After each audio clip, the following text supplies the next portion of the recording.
Hello, and welcome to Borrow My Belief, where we bring inspiring people to you to show what's possible if you live from your heart. And today I've got Ross with me.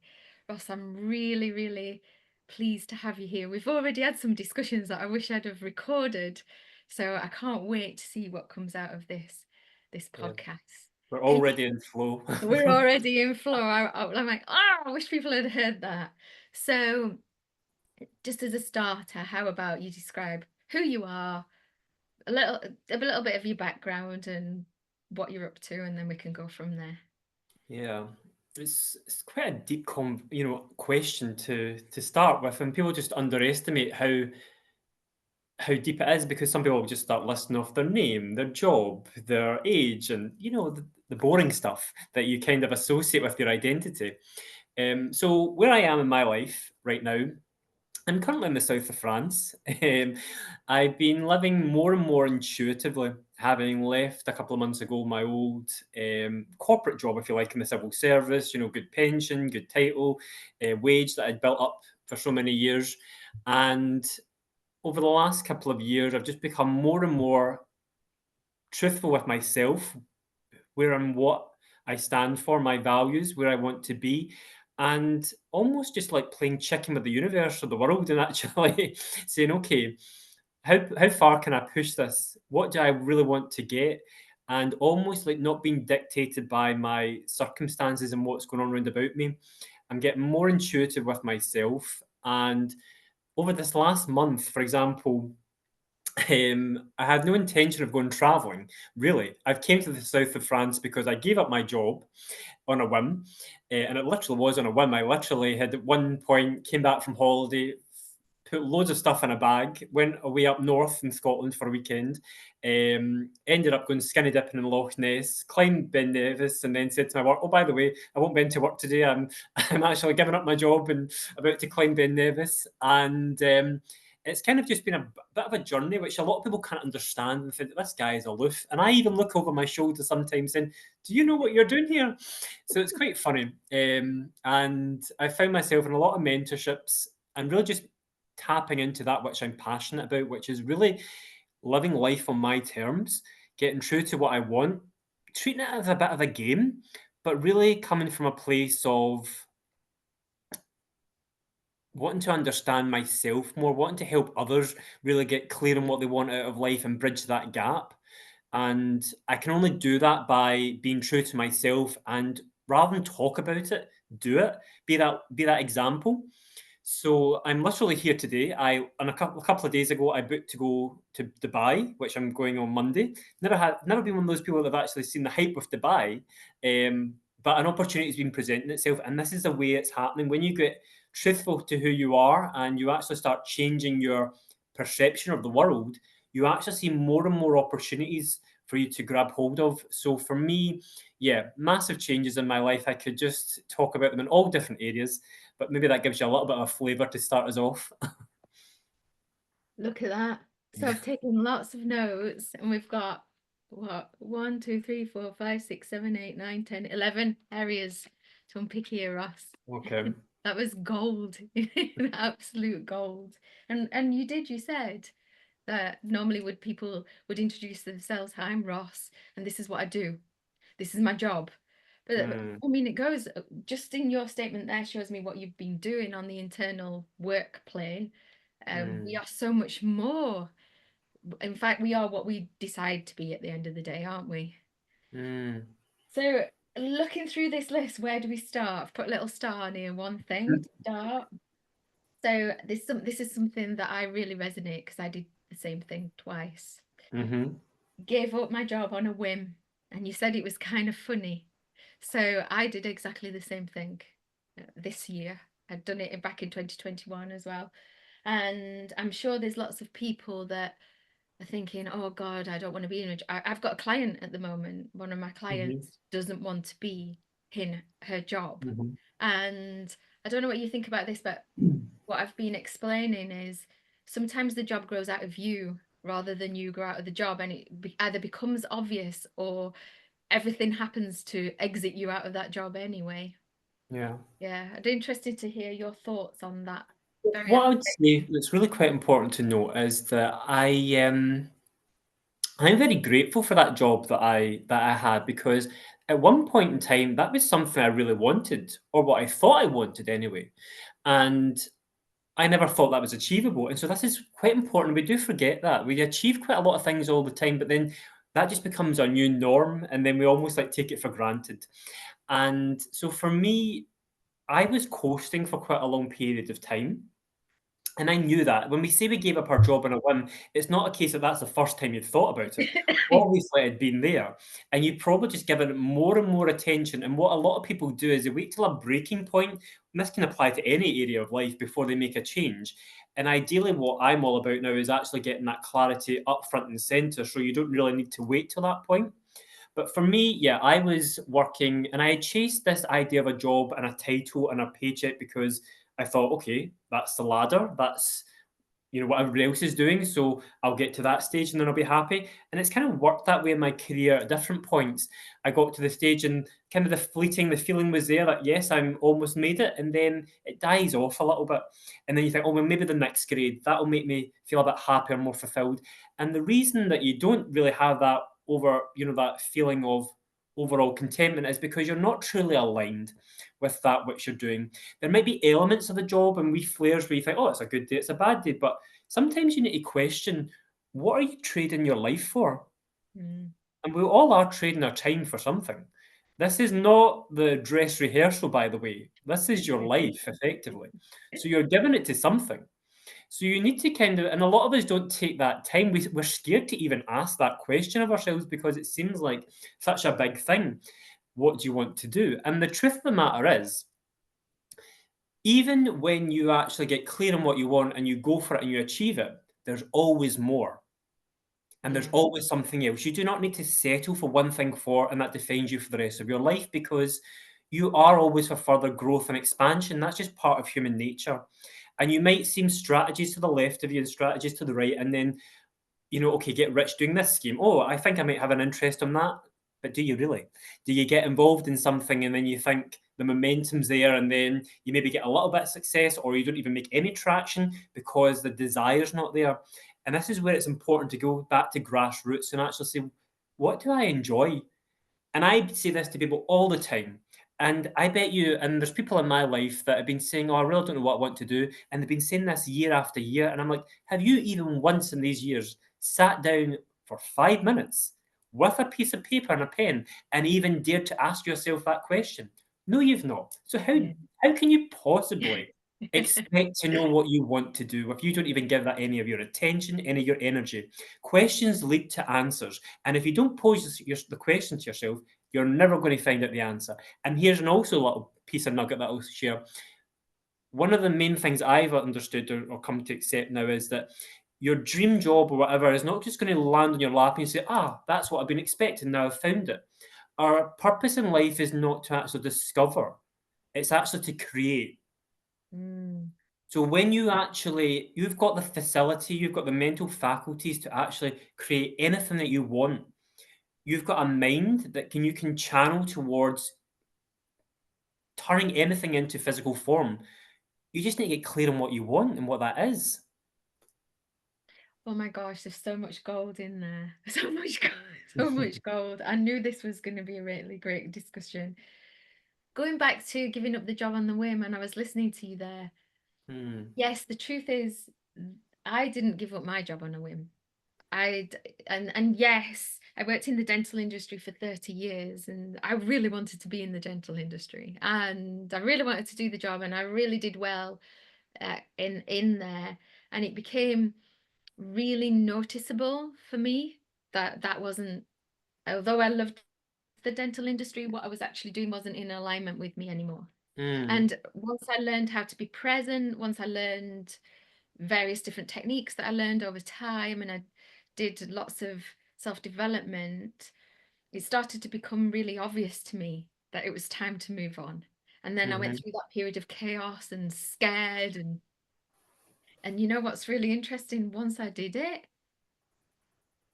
everything started to fall into place. And there's going to be people listening to this who are at that point where they know in their heart what they need to do, and it seems so, I mean, for me, giving up a wage seems so scary. I didn't have a partner that I Mm. could fall on or any of that. Mhm. Mhm. But yeah, everything's just falling into place. A client that I didn't even go looking for example, I don't Mm. believe would have happened if I hadn't have done what I did.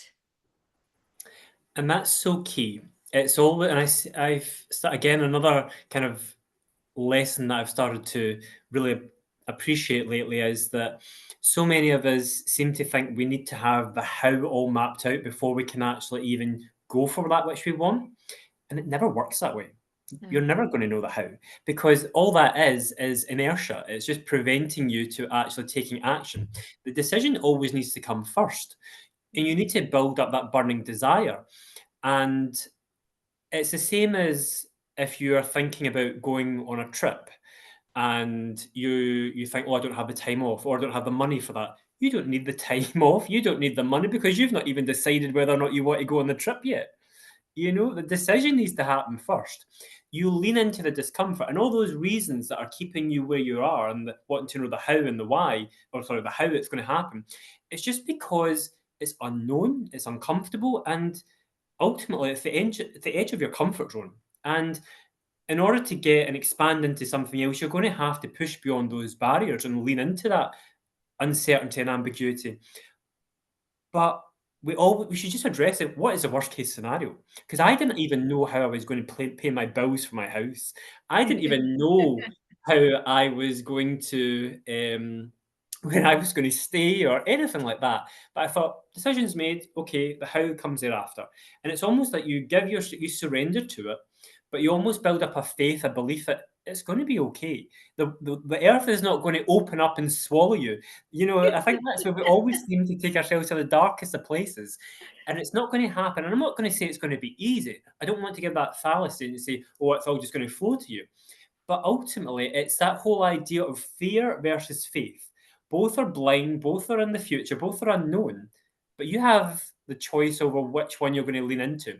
And one thing that is really that I constantly come back to and remind myself, which is at the early point of this year, I heard something around that idea of we're all in this space where we're avoiding pain. We're pain Yeah. adverse. And ultimately, we don't get away from it. We really don't. You can either go through your life and then at the end of it look back and have that pain of regret and not having ventured or taken more risks, not having leaned into that scary, like opportunity that, of taking that, whatever it might be in any sort of field, not even just in career.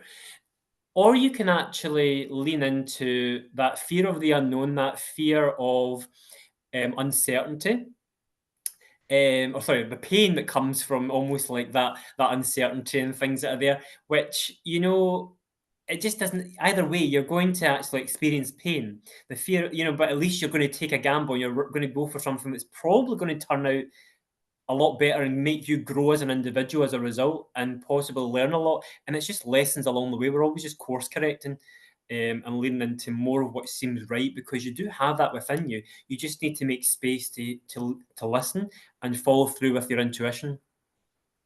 Do you know, Ross, I think I could speak to you for a full day. I think we're gonna have to organise an outing and going into the countryside for a walk or something. So when you were talking about you can't escape the pain, Mm, I was thinking about an analogy that I often use where people are in a marriage and the partner goes and has an affair. And at the mm, time, they're very, very disappointed. They go through hell. And then you meet them years along and they're glad because their life's so much better. And they said the partner did them a favor or somebody who got them made redundant. yeah, yeah. The pain's there either way, whether they'd have taken that step themselves because they knew intuitively already, or whether it was done for them. And what I've come to think of as when you do it every time there's pain for me now, whether it's something that's happened in my life or I've brought it Mhm, upon myself, I've started to call it a growing spurt, like a growth mm, spurt, and I've started to help myself through. I'm going through one now, actually. Help myself through those periods because it doesn't seem to end. Help myself mm, through those periods by saying, "Come on, this is a growth spurt. What am I learning here? What's the gift? in these circumstances and keep bringing myself back to that time and time and time again, because that seems to be the journey, right? Yeah. But see, when you're in the thick of it, it's very hard to say, "Oh, yeah, this is a gift. Yeah, thank you, Lord. Thank you, universe," whatever, isn't it? It's like, "Yeah, give me more problems." But here's the thing, see, as long as you're living, there's gonna be problems, Yeah. or there's but it depends on how you want to view it, and this becomes down to what's the narrative, and you don't automatically switch, flick a switch and then you start seeing everything as rosy, but you almost, like, need to repeat to yourself a new narrative, and I could have so many examples that I could explain that to you on, and, it's almost like I've built up this almost saying there's no such thing as problems, only opportunities. Mm, Genuinely, and I always think that, okay, I'm in the thick of something. I can't join the dots up looking forward. I can only do it looking backwards. And it's all about how you like what's your emotion in those moments? Because if you think that everything functions on, it's pure physics on a vibrational level, like attracts like. If you are thinking problems, lack, scarcity, I think you'll probably know we all know there's people in our life that are just like the mood hoovers or just attract more problems. And it's no coincidence. They attract more of that into what they're in emotional or vibrational harmony with. And it doesn't mean that, if you're positive Paula, that you're not going to have any of those problems. But exactly as you said, if you believe in God, the universe, whatever it is you want to label it as, energy, a higher force, they're always wanting you to be in alignment with yourself. So a lot of things that come disguised as problems and difficulties are actually there to make you grow and also take you on a path towards what you truly want. And again, that's where you talk about people being unfaithful. I've had a friend in the last few years at the part that was in a really unhappy relationship, but then they get used to them, the companionship or the money or the lifestyle, but they're not happy in the relationship. And then all of a sudden, an affair comes along, and that set them out on a new path, and they actually, were able to, find their who are they out with a relationship, but they're not defined by that. It's the same with, a job loss or something. You might see that as the most tragic thing in the world, but then it might force you to actually take steps and go on a path and pursue something that you're far more aligned with. And you would never have had that if that perceived problem or difficulty never showed up. And this is where it's important, as it goes back to what I said, but trying to understand what that is beforehand so that you're taking that intuitive action and that faith rather than waiting for another force to kind of give you a force you in that direction, you know? yeah, no, I totally resonate that inspired. Well, the way I wrote about it in my book was about becoming present and being able to act on the intuition that's coming through you, which to me is the connection to God, source, whatever you want to call it. I was before we came on this call, I was saying to you, because you just mentioned there that remembering when you're in those moments where it is difficult, where you're going through the growth spurt. From my point of view, what happens, and Eckhart Tolle talks about this in his book, actually, Temporary Insanity. What Mm, happens is the emotion's so strong, mm, completely lose myself in that mm, emotion, and the brain gets hijacked. And what I found recently that's been really, really helpful is I had a real light bulb moment in the last week actually about this, to surround myself with community. I mean, I've heard this mm, loads from gurus, from leaders that resonate with where I want to be. And this week, I've been going through one of these times and I've been vulnerable, I've leaned on my community that I've grown recently. And I had a light bulb moment about why people do drop off when when you're in that growth and you're actualizing yourself, because you end up just not resonating with them anymore. And mm, to surround yourself with the people that are resonating where you're at is so important. mm. Does that make sense to you? What would you say Absolutely. about that? I mean, there's that coined phrase that everyone's generally heard that you're the average of the 5 people you spend the most time with, absolutely. Yeah. And I've made a lot of shifts in my life in terms of the people that I hang around with because I've been growing as an individual and I've almost had to create more space for me to work that out. And I'll talk about there's 2 wee things there. So, I mean, that's the whole sense of community, and the reason why you're surrounding yourself with people that are possibly on the same wavelength, if not even further down the path that you want to be, is because they're going to almost change what you're thinking about. And what you think about leads to what emotional state you're in, what vibration you're on. And when you talk about energy and vibration, it's just basically if I say that I'm in a good, happy, upbeat mood and I'm listening to a good song, all I'm saying is I'm consciously aware that I'm in a positive vibration. Vibration is just your feelings, your emotion. And if you're feeling stuck or in a problem or a situation, it's because your thinking is probably thinking about things that are not so positive. And that's why when you talked about the power of the community and who you're surrounding yourself with, because they'll give you perspective, they'll almost challenge that negative thinking to look in a different direction potentially, or to look at things in a new way of opportunity. And I genuinely believe that I was going to call on an example when I was talking about a moment ago. Like the other week, I found myself in Paris. And again, this is another scenario where it's a perceived problem at the time. I had been scammed. If you'd ever used a car pool called Blah Blah Car, my bank ended up blocking money and things. I didn't have access to an account. I couldn't even pay for the hotel, or I thought, oh my god, I'm stranded. I don't even have access to my bank, and I'll save you the full backstory, but I thought, okay, Ross, is this a moment for you to actually practice what you preach in terms of, because it's very easy for me to sit here and say, yeah, just think positively, or just, see it as an opportunity. But it's in those moments. How do you actually show up? How do you actually, what internal thoughts do you allow to come through your mind? Is it worry? Is it fear? Is it, oh my God, use my imagination to take me worst case scenario? Or is it, okay, I'll take a step back. There's an opportunity here. I don't know what. It forced me to be resourceful and find money from other means. It allowed me to eventually get a 2-night stay in a beautiful kind of like apartment, like work studio place with hanging ropes that you could work out on, a wee mini gym and everything. That was brilliant. And that way, I wouldn't have actually had that opportunity and to be quite creative and work on my business if I hadn't have had that perceived failing. Don't get me wrong; it's not nice at the time, but you grow if in those moments you can respond rather than going into a reaction of that's why it happened to me, woe is me, because ultimately what I genuinely believe is that you attract that which you are, i.e., if you maintain an attitude where you're looking for the good, the positives, the opportunities, you will attract that more seamlessly into your life. You will see them. It's like us sitting here just now. I mean, I use this example with other people a lot of the time. It's like if you or your listeners or whoever would indulge me, and this might work better, but if you close your eyes, even for, oh, sorry, no, before you do that, if you even just look around the room where you're in, and if you take note of everything that is green, for example, I see there's a lot of green in your room. So just take a My mental, whole I'm gonna say my whole freaking room's green.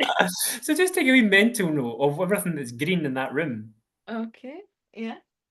But then if you close your eyes for a wee second, and again, you can do this if you did this at home, and if then you actually just keep your eyes closed, but rhyme off everything to me that is red. A phoenix in the background. Uh, I think that's more orange. I can't, Ross.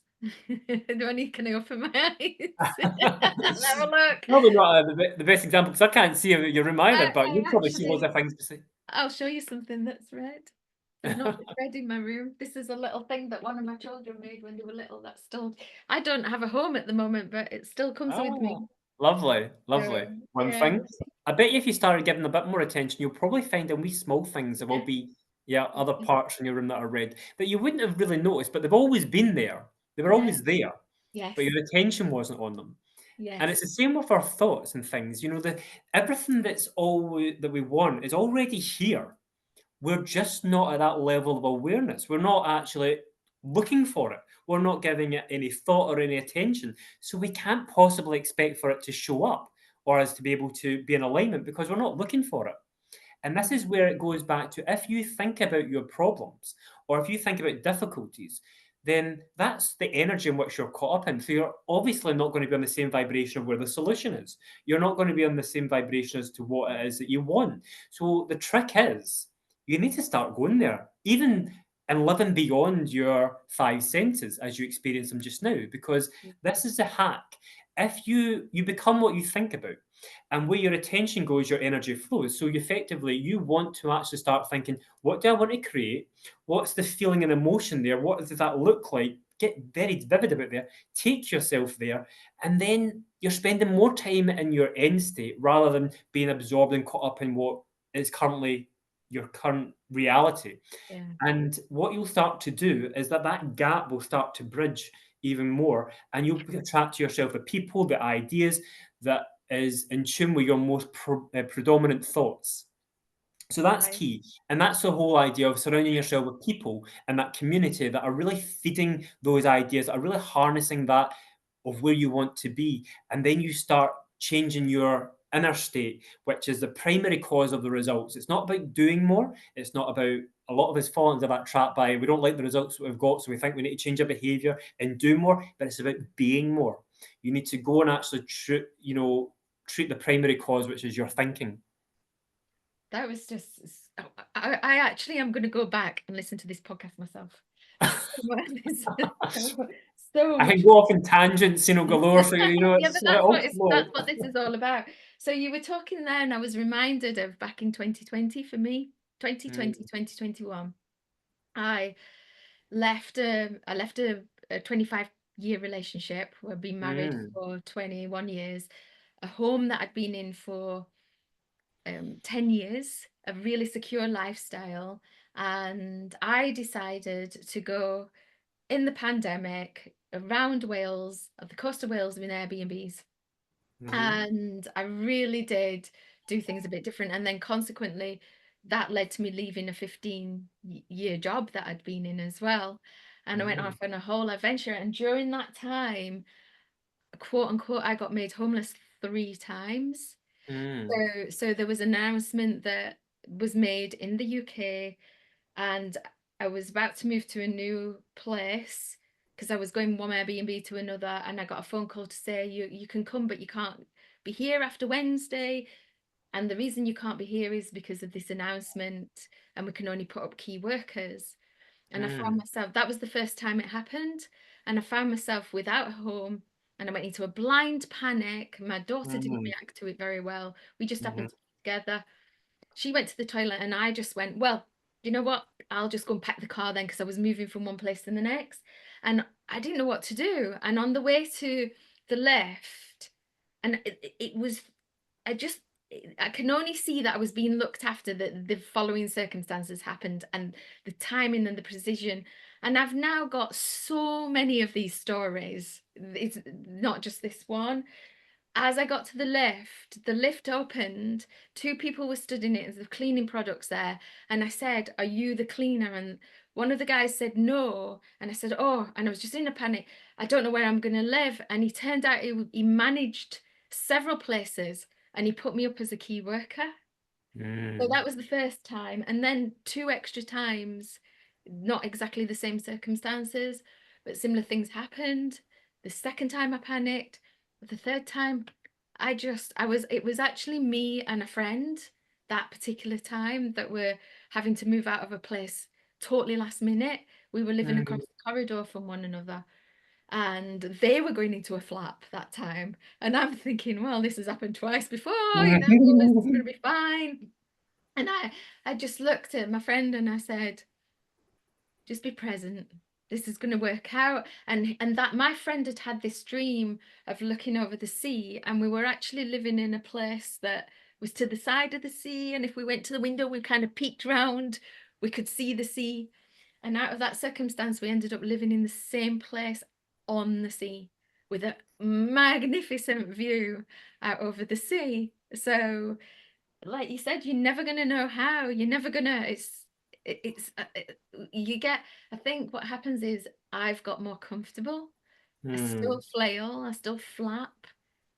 And then I remember, and I've got more comfortable with this journey. And that brings me to one of the other notes I made when we talked about the how and not knowing the how. There's mm, the magic. Because, I don't know how long you and I have known each other, but I am certainly not the version that you met, because I've been through all these circumstances. So how could I map out when I first met you where I would want to be today? So I don't have the knowledge that I've got now. I wasn't Mm. the version of the person that I am now. And what I'm learning more and more is how can I know what I'm going to want next week? I don't have all the information I'm going to have next week. And let me enjoy the journey more because so often I have missed the journey. Mm. What are your thoughts on all of that? That was a lot. What are your thoughts on all? No, no, I mean, even when you were telling your stories around, um, just trusting that, that things are gonna be okay and that you get more comfortable being uncomfortable, Yeah, almost. I yeah, even just think how I was on a flight a few months ago in July with my mum coming to France and how we didn't actually know our again, another carpool incident, we'd hired a car, to rent, and it was the third time a different provider had cancelled on us literally as we were on the flight, and she was there flapping, as you said, and like, "Oh my god, what are we gonna do? We're arriving there really late. We don't know how we're gonna get around," and all this. And I'm like, "It's fine, it'll be what it'll be, what are all the different options?" And long story short, we end up the guy beside us who didn't speak to us a word during the flight ended up giving us a lift an hour out of his way. We ended up going to Barcelona for a day over that holiday. We actually seen so much more than what we usually do with not having a car because a neighbour took us to these small villages. We, hung around with the mayors and anyway, brilliant stories like that. And even um, like I went to Belfast the other month, and it was literally I had a one-way ticket, and I hadn't even had a ticket for the event that I was going to. But I feel like I mastered that up because I knew what I wanted, and I remember they were doing a free lottery and or raffle, and saying how okay, and I thought, oh, that's the opportunity, that's how I win. I thought I just had it in my mind that I was getting this ticket, which was worth a good couple of £100 to £1,000, and it came and went, and then I didn't actually get it. And I thought, it's fine, it's coming to me. It's almost like you don't this is where I say you surrender. You get clear on what you want, but you surrender to it, and it might not and it probably won't come to you in the way in which you imagine. That's always the key. mm. But you need to have clarity on what you want. And 2 days later, I spoke with a person talking about the program, and if I froze on you, you froze on me.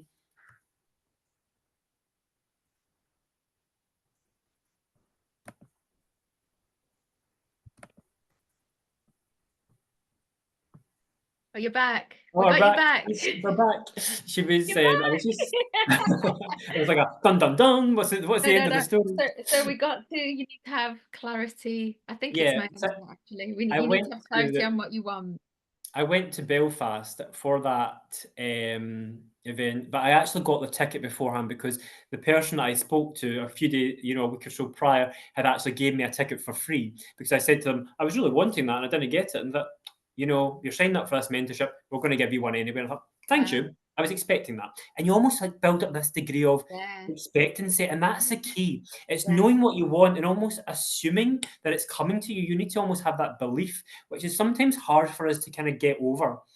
That building up that belief and that faith, plus this whole idea that you touched on, and I've touched on it as well, about this being a higher power, that spirit, that God, that universe.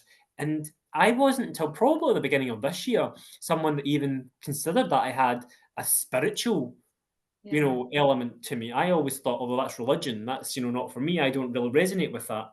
And it's just like when I look at things now, I look at it from a very scientific point of view, from a Hmm. philosophical and religious, and they're all speaking the same language. They're all just using different terminology. Some Yeah. people call it God, some people call it energy, some people call it the universe. It's all one and the same. What basically they're saying is that everything is, even just look at it from a physics point of view, because I believe now in more so than anything, people maybe buy into with our logical left side of the brain to the science because they think that resonates more than maybe religion for a lot nowadays. Maybe not all, depending on your upbringing, your beliefs. But I genuinely believe that we do have this infinite amount of potential that's flowing through us. And the thing that makes us different from just nature, for example, which is pure in its form, is that it doesn't have a mind.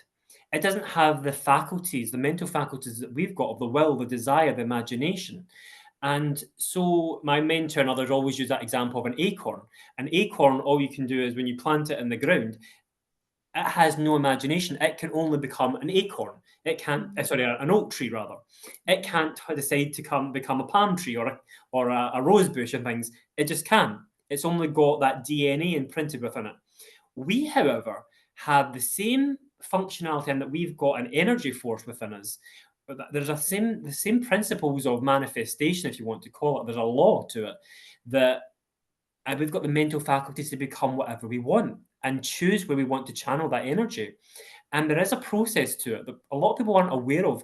A lot of the results that we've got in our life are because of are triggered by our beliefs, our habits that live within our subconscious, which really controls 97% of the results we've got in our life. We just seem to think that we assume more knowledge in things that we're changing. We're really not. It doesn't change the root cause. And so I'm kind of going off on different tangents here, but I just wanted to kind of call out of those things because the last thing you said was about enjoying that journey.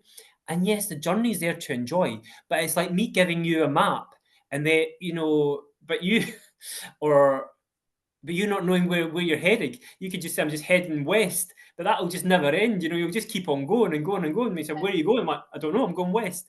The idea is not really to get all the things that we want, but we do need to have an end state or a target that we're aiming for, which mm. might evolve and probably will evolve and expand as you go.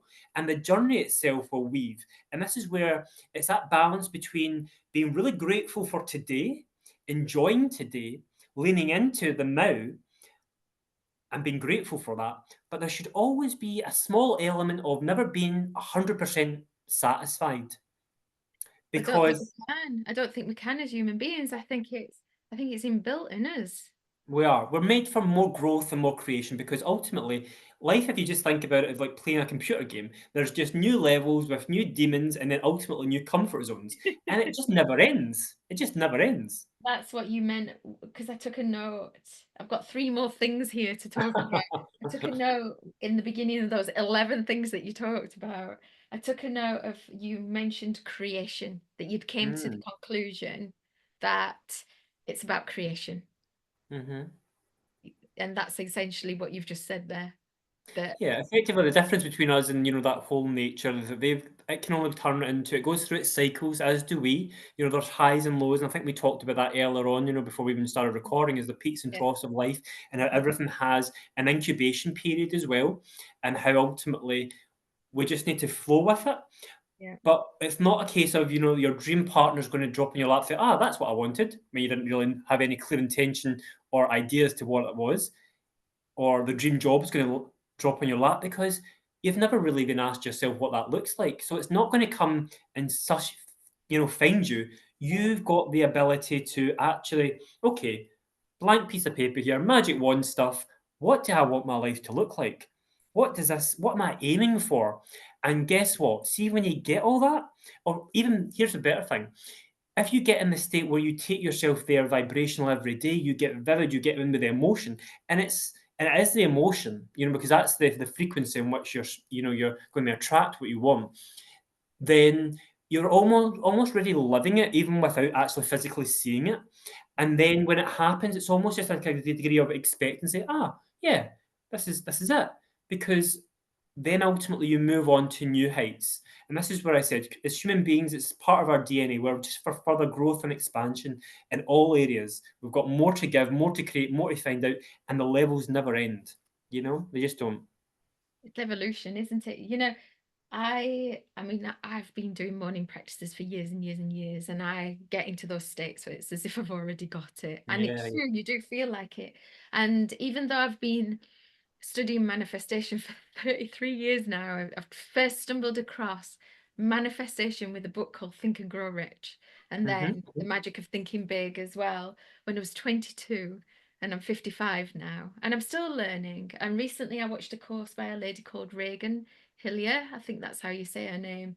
And she did a whole section on that expecting. And she Mm-hmm. talked about the first million that she made and how everybody was congratulating her. And she said Hmm. it was a really strange moment for her because everyone was like, oh, you've made your first million. And in her system, well, yeah, of course. Because she'd already made her first million long before she'd physically made her first million. And it's funny because no matter how much I've studied this stuff, I forget.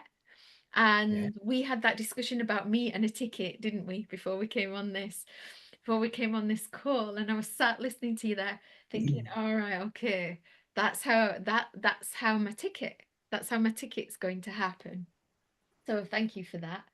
And then Just on that point, I thought yeah, I would say is that one thing that I heard a wee while ago was that everything is created twice. There's no such thing as an original in this world. yeah. There's no such thing as an original Picasso or a Van Gogh or anything like that because everything at one form, stage or another always needs to start as an idea. And it's that whole idea that everything is just energy moving from one form to another. And that idea that one starts in your mind of going on that trip, having that job and things there, eventually comes into physical form. It's just like that fancy term, which is that perpetual transmutation of sorry, transmutation of perpetual energy, which just means basically for something to become into another thing, it needs to first it's always just moving. So like the paper that I'm holding here was once a tree. Someone need to have that idea for that tree to then become paper. And then it just, Mm, you're just changing the molecules of it. You're just changing the um the vibrations within it. And that's so important. And the thing there that you touched on as well around we get our subconscious is the part of our mind which really brings things into form. It's where the feeling is. And we just need to impress upon that the things that we want. And as you said, that person who'd won their first million, they almost have built up the sensations over and above their current reality. They can take themselves to the room, they take themselves to those experiences because that's them tapping into their higher mental faculties, one being their imagination. So many of us seem to think that that's only for little kids, or we use it as adults in the negative to catastrophize things, to take us to the places where we don't want to go. But believe it or not, your imagination is there to serve a purpose. It is there to allow you to create. It is there to allow you to get ideas and then take that idea and give it more and more of your energy so that that eventually comes into form. You need to get clear on what you want. You need to almost nurture that idea. The same as when you plant that seed in the ground. On the surface, nothing happens. We expect, in this day and age, for things where we've got instant gratification, where we're things at our fingertips. We've lost that ability to be patient and to nurture the ideas. It's the same in the physical law of the world in that incubation period. Planting the seed, you need to water it, it needs sunlight, you need to give it time. Nothing happens over on the surface. And we understand this in the physical world before that acorn turns into an oak tree. But when it comes to the things that we want in our life, we expect it to happen overnight. We expect the dream partner, the house, the relationship, the career. But you're not planting the seeds, the thought seeds of that which you want. You're not nurturing them. You're not giving them the emotional energy that they need, which is a law. You need to impermeate that into your subconscious, and then it comes into form so that when it comes into your physical reality, you've just been expecting it. yeah.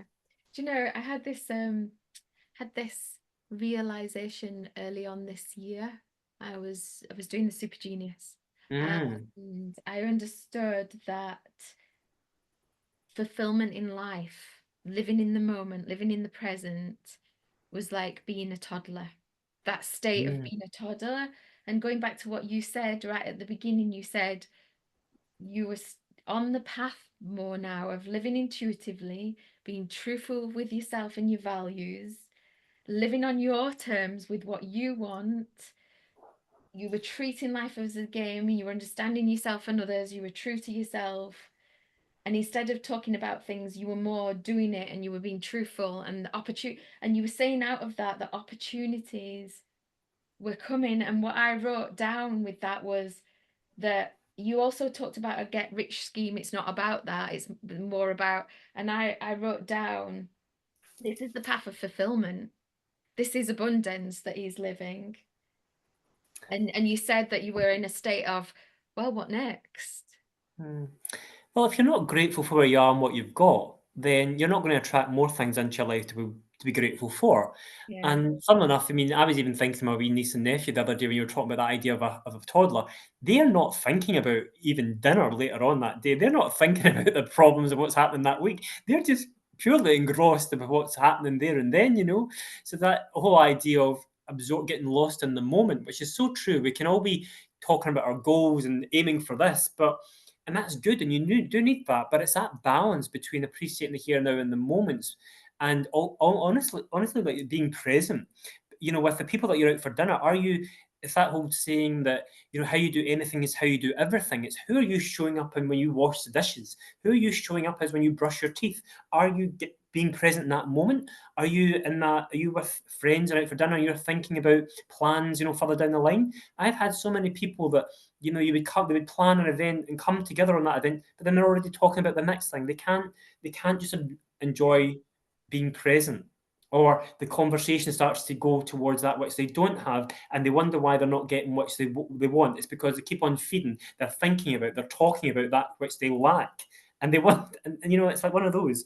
But that whole idea of being intuitive and looking for opportunities, Dubai, as I said, is one example. I'm just like, oh my god, I didn't know where I was going to go next week. One of my friends that I've not seen in years and said, come here, we'll put you up in a hotel, we'll get a chauffeur to come and get you. I'm like, you can't do that, but and then part of me is like, you need to be a good receiver, you need to be receptive to this. Yeah. And I'm like, okay. And it's like literally, I left France the other month to go away for 3 days to Marbella, which, believe it or not, that again only came off the back of saying yes, making a decision when I was in Belfast. I had no intention of going to Marbella in a mastermind group with my mentor, and so, and what was 3 days away ended up turning into 4 weeks. And I didn't before I came back. I ended up the night of my flight, I was like, I don't really want to go on that flight. They're holding this big party, and this big white, dinner and drinks and things. I thought, what's my intuition tell me? It said stay, and I'm like, but where am I going to go? Where am I staying the next day? All these things, and it's that whole leaning into the unknown, the fear, but getting true to what you truly love. And sometimes you just need to ask yourself that question: what would I love? Yeah. What would I love? Yeah. And then, as I said, I was able to go to Torremolinos, go to York, spend a few days in Paris. I met people along the way that created opportunities for me to go other places, get put up. And I mean, I literally, I just can't explain some of the things over this last month. I lose track of what's happening to me. It's crazy. So we're coming. I feel like we're winding up, but I've got a few more things. Okay. So I remember talking to you when you were in Scotland, and you'd only booked a one-way ticket to France, right? Mm, And in that moment, you had no idea where your resources were coming from, how life was going to be lived out, and look at where you are. But what I'm actually thinking when you're talking is people listening to this will be where you and I have been. They don't even know who they are. They don't even know what they want. They've not built that muscle mm, yet. And I actually wrote in my book, which has frustrated some people at the beginning, you actually really do know what you want. Because it is there underneath. It's a journey. It's about listening to life. It's about becoming aware. mm. What would you say to somebody who says, I don't even know what I want? So I do get that all the time. And I Yeah. and I completely resonate with it because we've all been there with set maybe we might have clear ideas as to what we want with some areas of life, but maybe not others.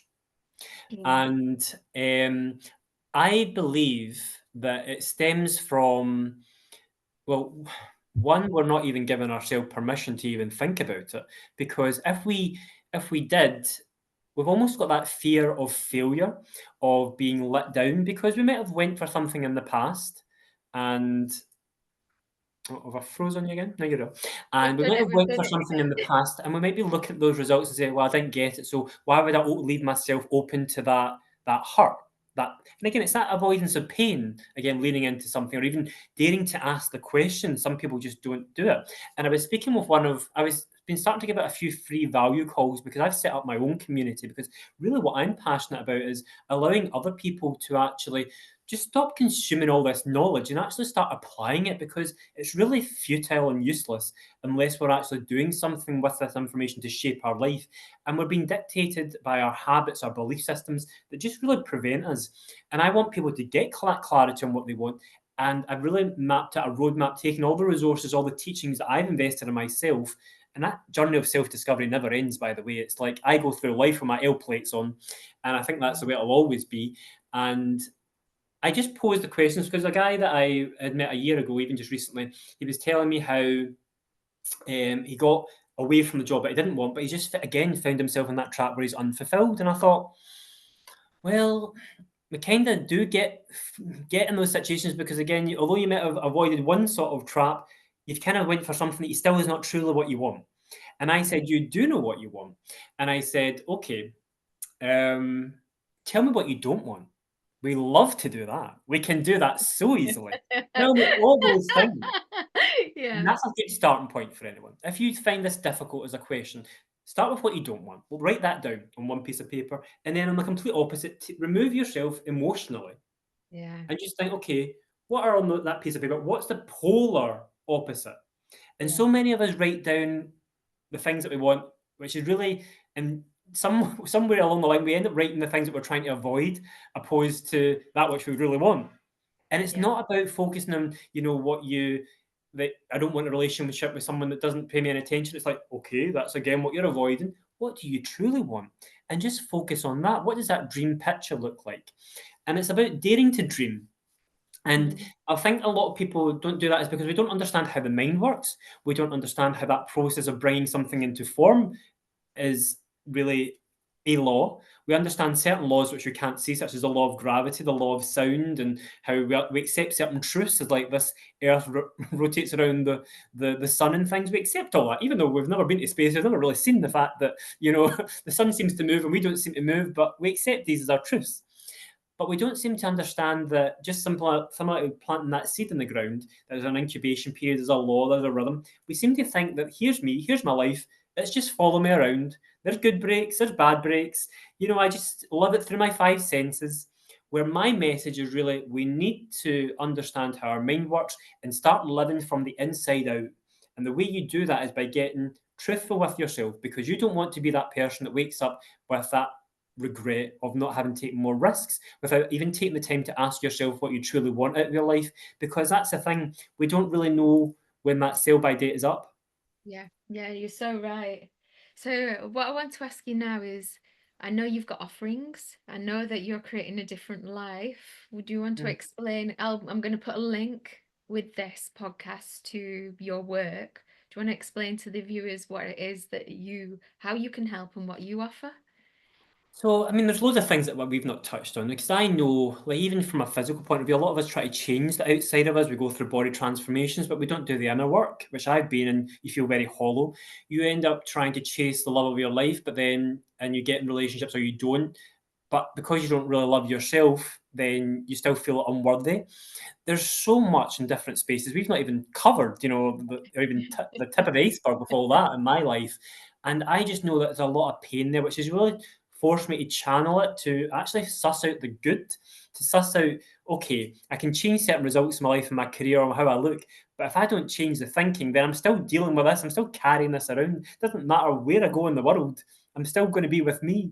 Yes. And what I'm really passionate about now is channeling my learnings and my teachings and making that accessible to others, and really not just inspiring people by motivating and saying, oh God, they've done a great thing, but actually show them, lay the roadmap, Yeah. and really get people that are really busy, really successful, make small incremental changes in their life. They don't need to know the how, really. There is a roadmap, there is a formula, and it's nice to know all that. And you can know that, and I'll share that with you, because I've created this through my company, Evolving Heights. I wanted to create that journey where I'm guiding people to actually live life more on their terms, where they feel supported by a community, where they've got the likes of me and the resources that I give that nurture them, help them get where they want to be. And again, some people might know what that is, but I dare say there's still probably more to get. They're not being truly true in all areas what they truly want. And again, that just expands and evolves as well. And I want them to master the powers of their mind, know how the laws and the science work between, getting what you want, and really just bridging that gap so that people can live more intuitively. That's what Yeah. it's all about, and have more experiences in life, and feel that they're in the driver's seat. Yeah. I'll put a link to that below, like I said. And I know I liked what you said last week, or was it earlier this week, about you want to show people the doing part and the action and not just the theory. You know what's key there, John? I am been in mentorships, and I see so many people consuming knowledge. They Yeah. go to the seminar, they go to the Zoom call, they read the material, and they seem to we almost kid ourselves on and think, okay, I must be learning, must be growing. But see, to be honest, you're really not changing the inner circuitries of your mind unless you're actually applying the work. which is not really sexy. It can be a bit tedious and boring when you're Work trying to on the change word. things. Yeah, It's so true, and I wanted to make it fun. I wanted to make people accountable. I wanted to create the platform and give them the steps where they're going to easily and weave it into their day to day. And if they wanted to know why they're doing certain things or the how, then they join the calls. It's all free. So the community that I've created is free for people to join. The first 4 weeks worth of modules at this point, again, completely accessible for everyone to build those foundational level shifts in their mindset, and then they can build upon it from there by actually working with me, working with just the program itself, which is more about, as I said, tapping into the community and evolving from there so that they bridge the gap between where they are and where they want to be. I love that. I absolutely love that. Back when I was living in Mexico, I remember witnessing somebody who had so much knowledge, done so much, and they were down to the last penny. And they said to me, "I'm not worried because the universe is going to provide." And I remember walking out and thinking, actually, the universe does provide, but you need to take a step. You need Well, to that's the you need thing. to Again, it goes back to co-create. yeah, yeah.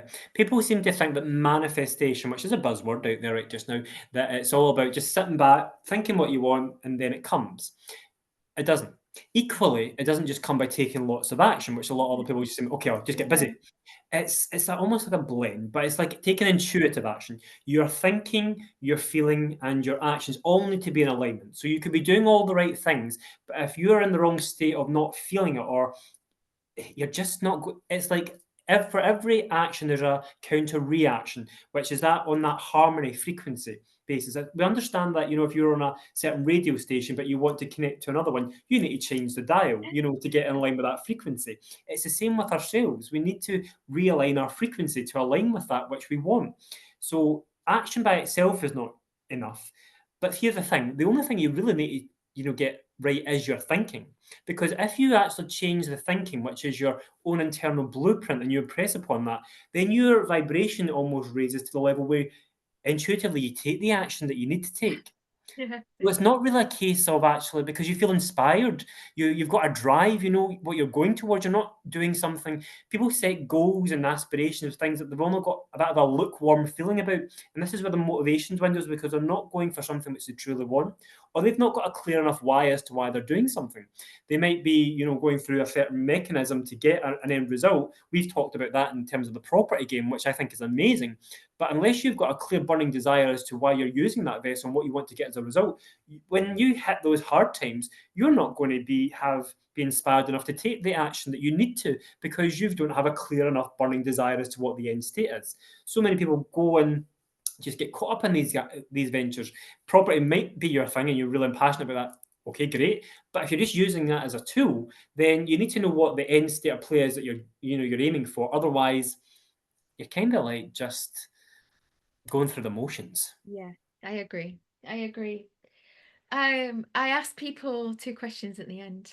It's always the same two questions. So I'm gonna ask you now. So the first one is, if you could go back to one version of yourself in the past, so one version that didn't know what you've got now, didn't know what you know, and you could go and speak to him to give him some words of encouragement. Think about a moment maybe when you were struggling. What would you say to yourself if that was possible? It's not only possible, it is possible. It Yeah, is possible. I know, In the but we've sense of got listeners who are, well, here's the yeah, thing. If you even believe even going really deep into science and that, some people think that we're just living in parallel times. There's no such thing as past, present, or future. yeah, It I seems like know. a far out the concept. It really does to me as well. But if you genuinely buy into that, then you could think, some people have you do exercise where you write a letter to your past self or, and things like that. And I, in the past, remember when I was in high school and really was one of those people never learned how to play football, was really petrified. And I remember this one scene, just being on the football pitch at a really young age, and then almost like just having this sense it's going to be okay. This too shall pass. And Yeah, I remember later points where I came across this whole theory of quantum mentoring, yeah, whereby if you speak to yourself at different moments in your life when you're maybe not doing so well, you've got a difficult time, and you're almost like sending love, energy, you're speaking to that former version of yourself. And then you yeah, wonder how at certain moments you pick up on it. And here's the trick. If you get good at doing that when you're feeling good and speaking to your past self and coaching them through moments, you'll know that your future self has you now. And that's a Yes. really good trick. Yeah. And again, it's a similar way as to kind of people talk about your future self. You could also call it God, you could call it your intuition. It's all one and the same. It's what resonates with you. Yeah. So what are you So gonna again, choose? So I know that, and I'm glad that you came in with your passionate explanation of that. And if anyone wants to know more about that, they can look into that. So what version of yourself are you gonna choose, Ross, and what are you gonna say? so I make a point every day when I wake up, whereas I kind of speak to my mind and say, because I do speak to my mind, your mind's just a part of you, it's not you. And I kind of say, okay, we're being on the lookout for those negative thoughts that are going to creep in throughout the day, and I need you to kind of like let me know because they do come in. Yeah, My I emotions do flow up and that down as as well. well.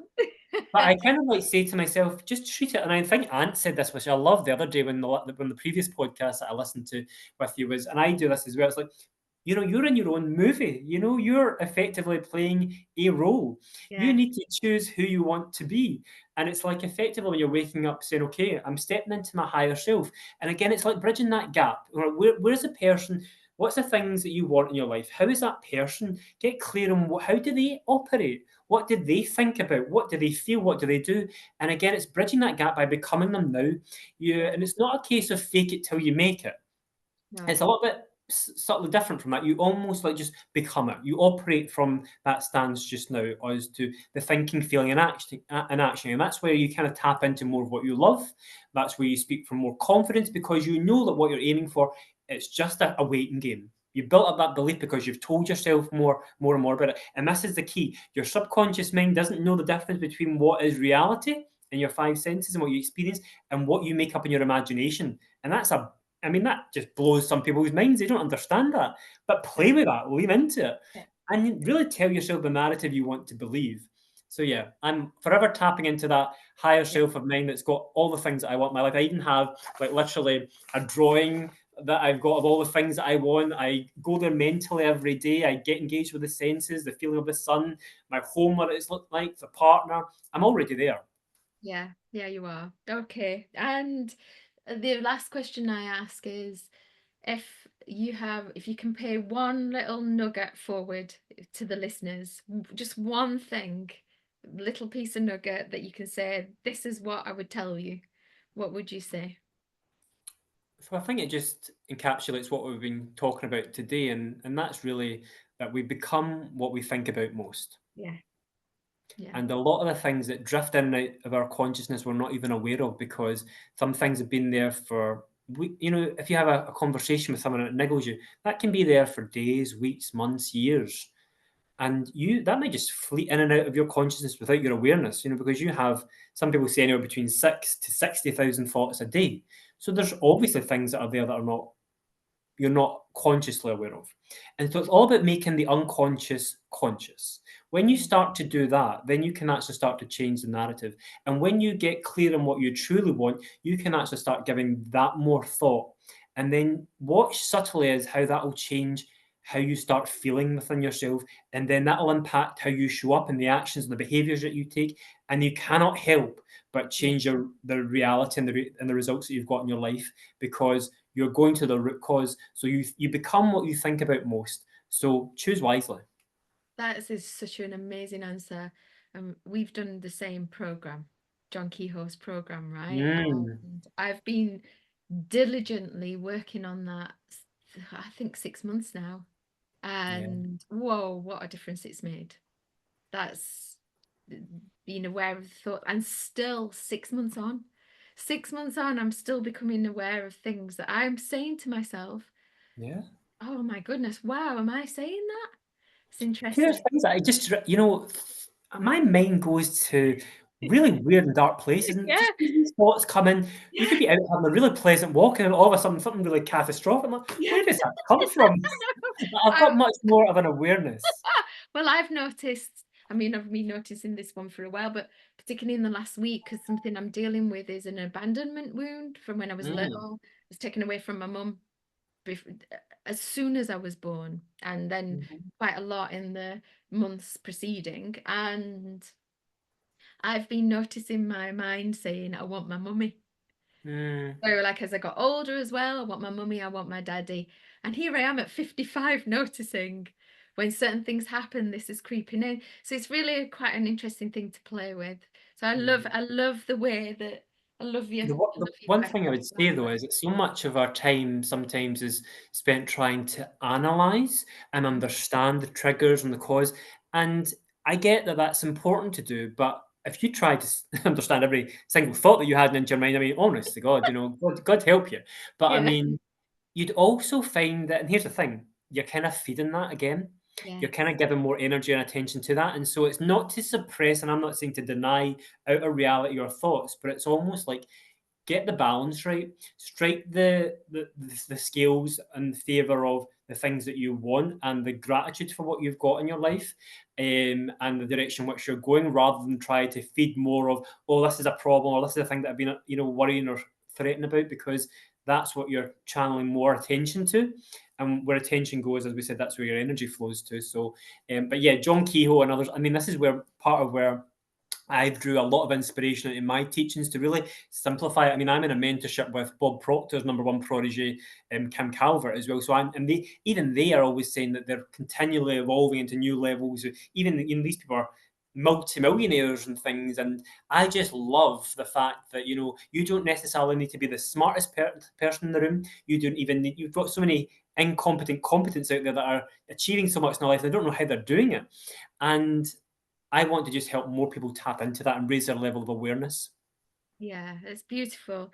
I'm going to read out something that my son sent me last night because it's so Mm, profound and it fits in with, well, it was profound for me and it fits in with what you've just said because I have in the past got stuck in analyzing that mhm, stuff mhm, instead of, I mean, I've done Joe Dispenza and all the other stuff, mhm. so I'm right with you in what you've said. He sent this to me.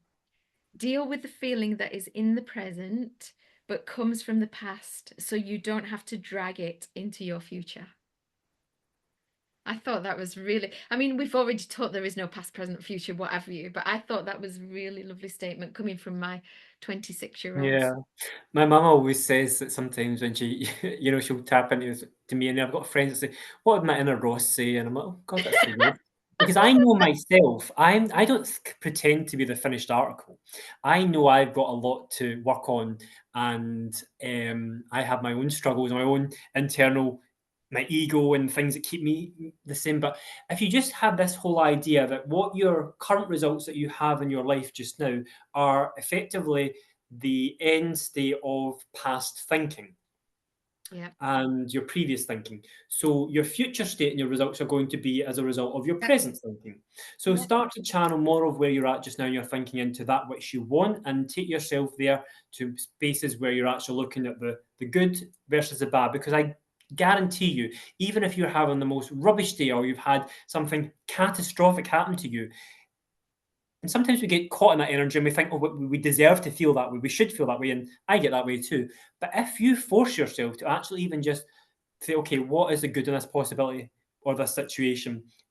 There's always something there. Always. Always. It's just a Always. case of then when you start actually almost changing the internal programming so that automatically and instinctively goes there, because just now the programming is probably verging towards the lack and what we don't have in the negative, because that's just part of, especially society and the culture that we're on. We bond over the negative quite a lot, which is just baffling. Which is why I generally live in a little bit of a bubble now. Yeah. You know, like I said, Ross, I feel like I need a day with you, or maybe we need to go to a retreat and or whatever. I could talk to you all day long. It's been really, really great speaking with you. I've Lovely, it's really been brilliant. enjoyed this. Thank you Yeah, for having me. you're welcome.